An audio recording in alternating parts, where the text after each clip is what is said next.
Hi అండి. నాది సాయిరాం తెలియని ఛానల్ అండి. ఈరోజు వచ్చేసి 'కార్తీక దీపం' సీరియల్‌లో ఏం జరిగిందో తెలుసుకుందాము. జోకు షాక్ అండి.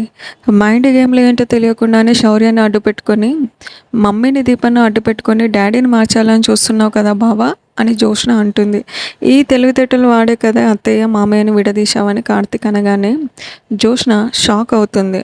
వేలంపాటలో మీరు విజయం సాధించాలని, తాత పరువు కాపాడాలని మనస్ఫూర్తిగా కోరుకుంటున్నానని కార్తీక్ చెప్పి వెళ్ళిపోతాడు. కాశీకి క్లాస్. రాత్రి ఇంట్లో భోజనం చేస్తూ మీ అన్నయ్య ఆత్మాభిమానం గురించి నీకు తెలుసు కదా. కన్న తండ్రి దగ్గర ఆత్మాభిమానం కోసం ఒక్క రూపాయి తీసుకొని కొడుకు బహుశా నాకే ఉన్నాడేమో అని స్వప్నతో శ్రీధర్ అంటాడు. అప్పుడే కాశీ కుర్చీలో నుంచి లేస్తాడు. శ్రీధర్ ఒక్కసారిగా కూర్చోమని గట్టిగా అరుస్తాడు. నీ ప్రాబ్లం ఏంటి? ఎవరిని ఏం అడగలేవు, ప్రశాంతంగా పడుకోలేవు. ఇప్పుడు నా కొడుకు గురించి చెప్తుంటే నీకు కనెక్ట్ చేసుకొని లోపల బాధపడుతున్నావని కాశీతో శ్రీధర్ అంటాడు.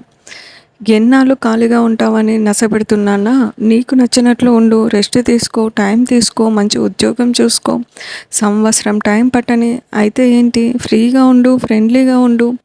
నీలో నువ్వు ఎందుకు అల్లుడు కుమిలిపోతావు? ఉన్నది ఒకటే జీవితం, ప్రశాంతంగా బతికి చావండి అని కాశీకి శ్రీధర్ హితబోధ చేస్తాడు. ఎందుకో చెప్పాలి. నువ్వు మీ నాన్నని మార్చే ప్రయత్నంలో ఉన్నావా అని కాంచన అడిగితే నిజమేనని కార్తీక్ అంటాడు. మరి డబ్బులు ఎందుకు తీసుకోలేదు? ఏదో రకంగా ఆ ఇంట్లో నుంచి బయటపడాలని చెప్తున్నానని కాంచన అంటుంది.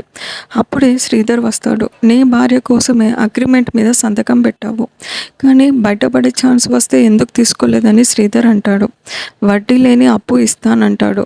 ఎవరు అప్పు ఇచ్చినా తీసుకోవు, అది ఎందుకో నీ భార్యకు తెలుసు, కానీ చెప్పరని శ్రీధర్ అంటాడు. అగ్రిమెంట్ మీద సంతకం పెట్టేందుకు వేరే ఏదో కారణం ఉంది, అదేంటి? తల్లికి చెప్పకుండా వాడు ఏ పని చేయడని శ్రీధర్ అడుగుతాడు. కార్తీక్ సమాధానం చెప్పు అని కాంచన అడుగుతుంది. ఇదే ప్రశ్న చాలాసార్లు అడిగా, కానీ మాట దాటేశాడని అంటుంది. ఎందుకు డ్రైవర్గా పనిచేస్తున్నాడో కార్తీక్ చెప్పాలని శ్రీధర్ గట్టిగానే అడుగుతాడు. కార్తీక్ని తీసుకొని బయటికి వెళ్ళి మళ్ళీ మళ్ళీ అడుగుతాడు శ్రీధర్.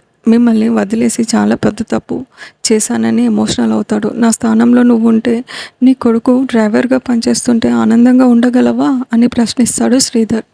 నేనేమో విలాసవంతంగా ఉంటున్నా, కానీ నా కొడుకు పేదరికంలో బతుకుతున్నాడు. నీ జీవితాన్ని గొప్పగా ఊహించుకున్న నీ తండ్రి ఇది తట్టుకోలేడు. నువ్వు మధ్యతరగతి జీవితానికి అలవాటు పడిపోయావని శ్రీధర్ అంటాడు కార్తీక్తో.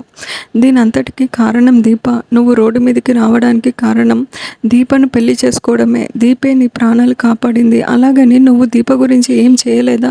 పెళ్లి చేసుకొని జీవితానికి వెలుగునిచ్చావు, తన కోసమే అగ్రిమెంట్ మీద సంతకం పెట్టావు, డ్రైవర్గా మారావు, కానీ ఎందుకు బయటపడటం లేదని శ్రీధర్ ప్రశ్నిస్తాడు. దీప రుణం తీర్చుకోవడానికి అని కార్తీక్ అంటాడు. దీప రుణం తీర్చుకోవడానికి ఆ ఇంటికి ఏంటి సంబంధం అని శ్రీధర్ అడిగితే చెప్పలేనని కార్తీక్ అంటాడు. శ్రీధర్ తన మీద ఒట్టేసి నిజం చెప్పమని కార్తీక్ చేయి తీసుకొని తల మీద పెట్టుకుంటాడు. అయినా కార్తీక్ చెప్పడు. టైం వచ్చాక అన్నీ తెలుస్తాయని అంటాడు.